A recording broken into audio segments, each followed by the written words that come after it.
विद्यार्थी मित्रांनो, आज आपण आपल्या पाठ्यपुस्तकातील कविता क्रमांक 4 झाडांच्या मनात जाऊ ही नलेश पाटील लिखित कविता आज आपण पाहणार आहोत।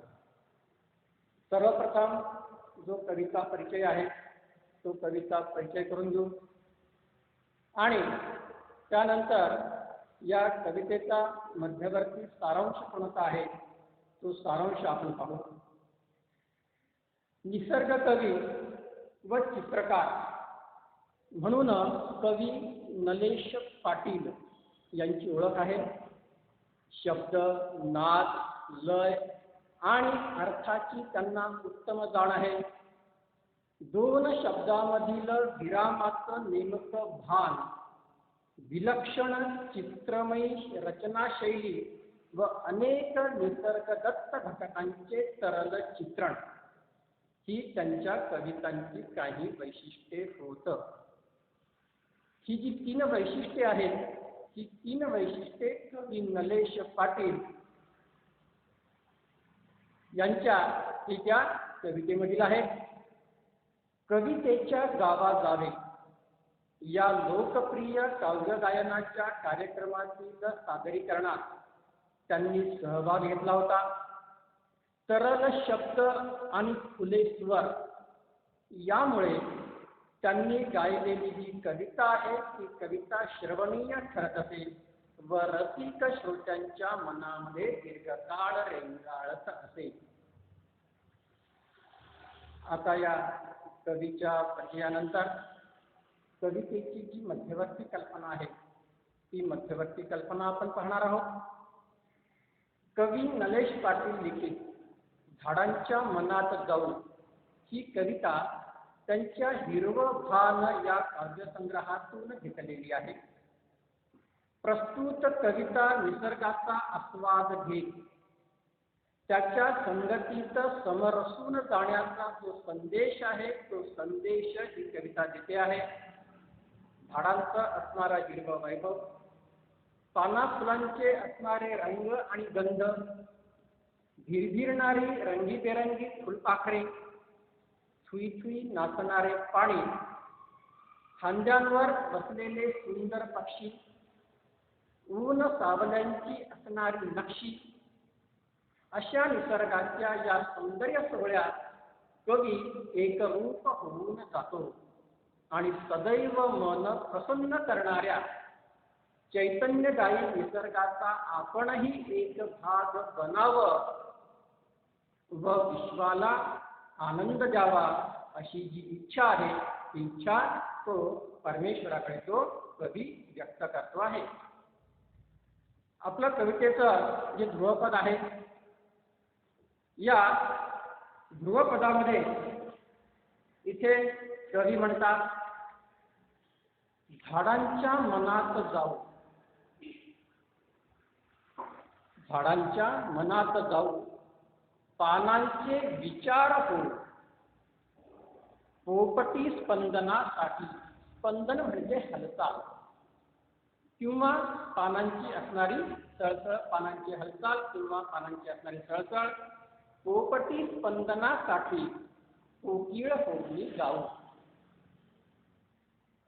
कवी नलेश पाटील यांनी या प्रस्तुत कवितेमध्ये आपल्याला त्यांनी सांगितलेलं आहे की कवी निसर्गाचा एक घटक होऊन आपण निसर्ग सौंदर्याचाच आस्वाद घेण्याचे आवाहन त्यांनी या प्रस्तुत कवितेमधून केलेले आहे। कवी म्हणतो आहे की वसंतातील जे निसर्ग सौंदर्य आहे या निसर्ग सौंदर्याचा आस्वाद घ्यायचा असेल तर मात्र आपण झाडांशी एकरूप व्हायला पाहिजे। झाडांच्या मनामध्ये शिरून पानांचे जे विचार आहेत ते पानांचे विचार आपण झालो पाहिजे। हा जो वसंत ऋतू आहे या वसंत ऋतूमध्ये सृष्टीला बहर येतो, झाडांना नवी पालवी फुटते, कोवळी लुसलुशीत असणारी ही पोपटी रंगाची पालवी जेव्हा ती चमकते, त्यानंतर झळकते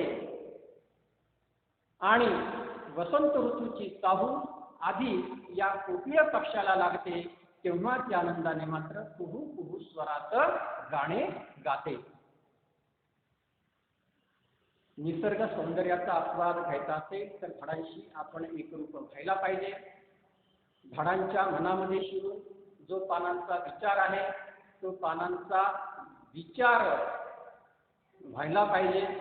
अशा प्रकारे कोकिळ पक्षाची ही जी काही भावपूर्ण अवस्था आहे आणि विलोभनीय जी अवस्था आहे ती या प्रतीकातून कवीने हे जे पहिलं ध्रुवपद जे आहे त्यावेळी त्यांनी ते मांडलेलं आहे.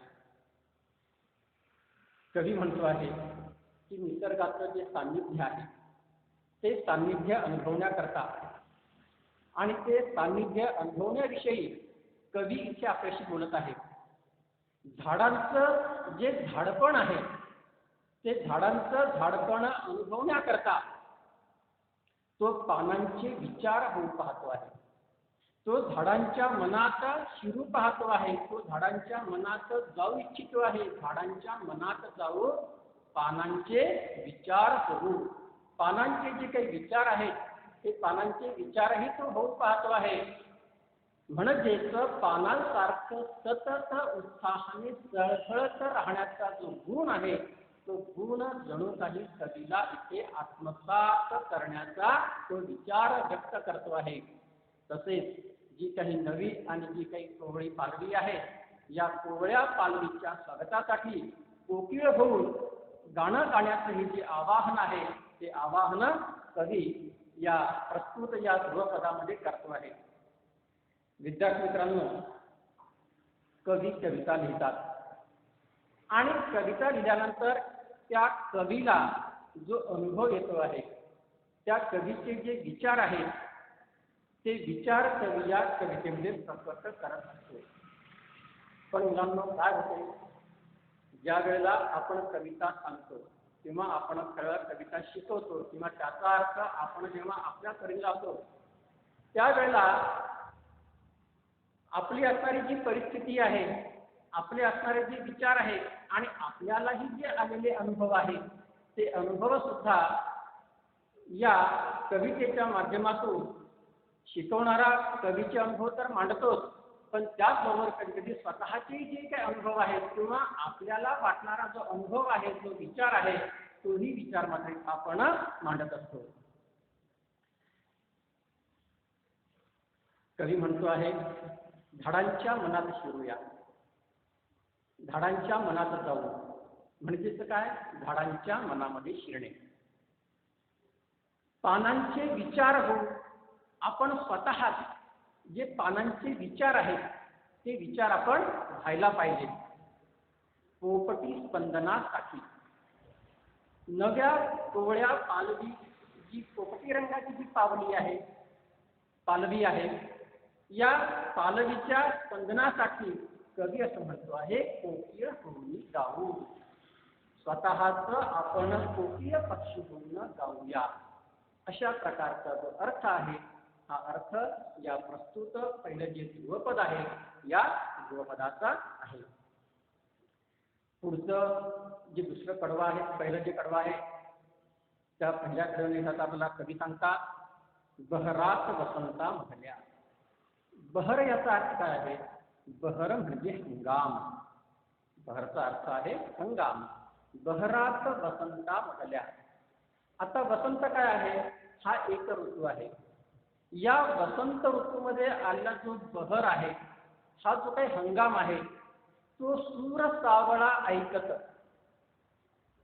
जातील फुलेही रंगून जन्माला अत्तर घालत. अत्तर म्हणजे काय, तर अत्तर म्हणजे सुगंध. चल सुरा बरोबर आपण तो फाया कानी ठेवू. फाया म्हणजे काय, की अत्तर लावलेला जो कापसाचा गोळा आहे त्याला आपण काय म्हणतो आहे, आपण त्याला फाया असं म्हणतो आहे. इथे आता कवी म्हणतो आहे पहिल्या कडव्यामध्ये बहरात वसंतामधल्या तो सूर सावळा ऐकत. वसंत ऋतूचा जो बहर आहे, या बहरामध्ये तो कोकिळेचा मधुर सावळा सूर ऐकत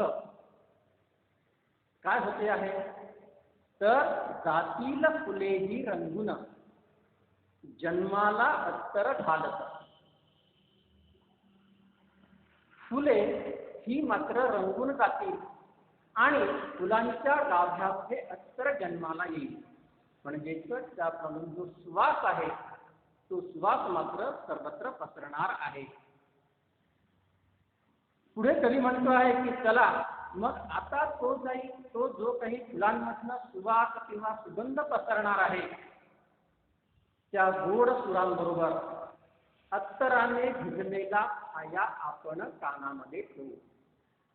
म्हणजे या सुरांचं जे गोड संगीत आहे, ते गोड संगीत आपण ऐकू.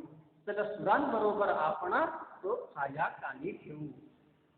म्हणजेच कोकिळेचा जो सूर आहे आणि फुलांचा जो गंध आहे, तो गंध आपण आपल्या काना मनामध्ये साठवूया. वसंत ऋतूमध्ये संपूर्ण जी सृष्टी आहे ही मात्र ती पल्लवित होते. या बहरणारा हा जो काही वसंत ऋतूचा काळ आहे, या काळामध्ये कोकिळ पूजन सुरू असते. म्हणजे कोकिळ पक्षी गायन करते आहे. कोकिळेचा मधुर मंगल जो स्वर आहे, तो स्वर आपल्या कानी ऐकू येतो. कोकिळ पूजन सुरू असते.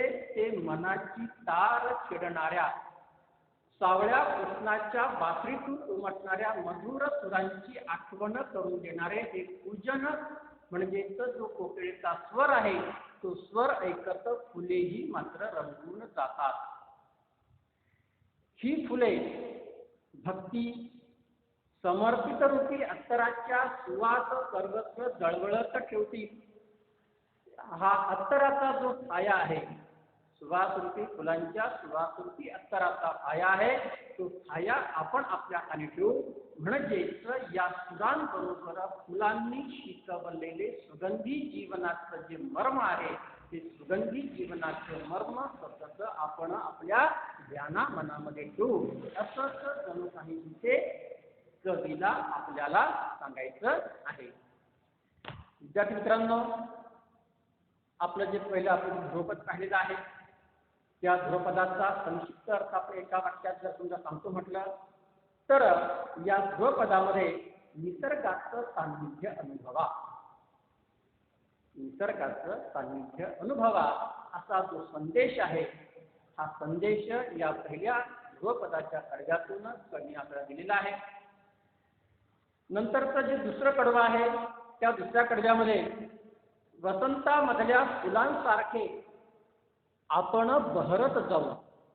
ज्याप्रमाणे वसंत ऋतूमध्ये फुले बहरतात, त्याचप्रमाणे आपण आपलं जे जीवन आहे, ते जीवन आपण आपलं जीवन बहरलं पाहिजे. वसंत ऋतूमधल्या फुलांसारखं आपण आपल्या जीवनामध्ये आनंदी राहिलं पाहिजे. निसर्गाचा सहवास आपण घेतला पाहिजे. हाही जो संदेश आहे, हा संदेश या पहिल्या कडव्यातून कवीने आपल्याला दिलेला आहे.